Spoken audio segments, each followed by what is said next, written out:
Well, I thought I would take the opportunity today to show you guys what it's like to cut a full 10-foot sheet on the slider. So the first thing I have to do is position my squaring fence all the way to that back part of the wagon, and that's going to set me up for the furthest possible cut, which in this case is 10.5 feet. Now, I'm going to be cutting this 4 by 10 by 1 inch thick material. It's really heavy, and as you can see, as I pull it off that platform, it bounces. I mean, this thing is really heavy. So I've got my sanding block to elevate it up just a little bit, and I lift it up. Takes a little bit of effort, but it's not too bad. Certainly a little harder than 3/4 inch material. But because it's 10 foot long, this is how I do it.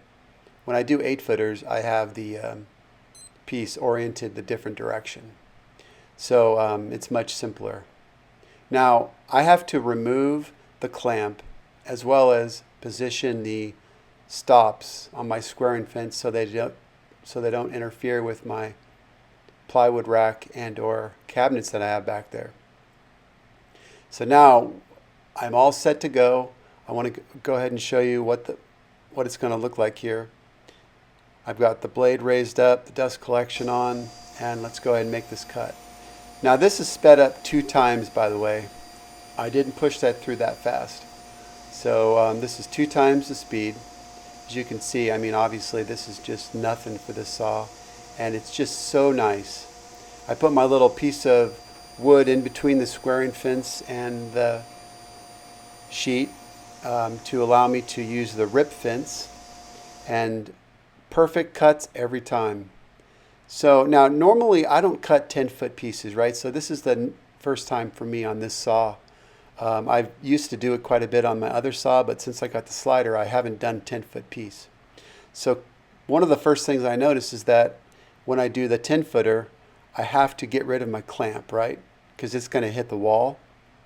So then I thought, well, if I put the stock clamp on, that would hit the wall too. So I just want to show you what that looks like. Now, I really don't like the stock clamp, so I always use my Kreg clamp, but I just wanted to show you this so you could see what I'm talking about. Now, you can see that piece of wood that I put in between the sheet and the squaring fence, and that allows me to use the rip fence and get accurate results. I learned that from Sam Blasco. And you can see how close it gets there. So obviously there's no room for a clamp with set up for the 10-foot cut. And those stops are what I was talking about.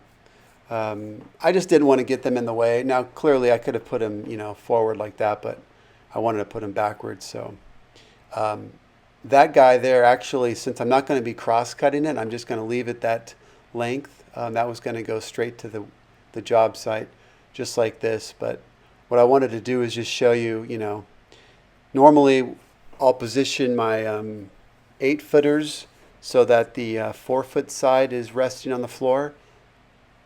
Makes it a lot easier to lift up. So this is what it's like in full open position. I could score a 10-foot piece, and it's pretty cool. I mean, I never really considered a slider being such a major asset to a shop like mine, but it has been an absolute pleasure to use, and honestly I feel like I'm so blessed to have it. I'm going to be doing a few more videos on building cabinets with this, so stay tuned. I appreciate it. Bye bye.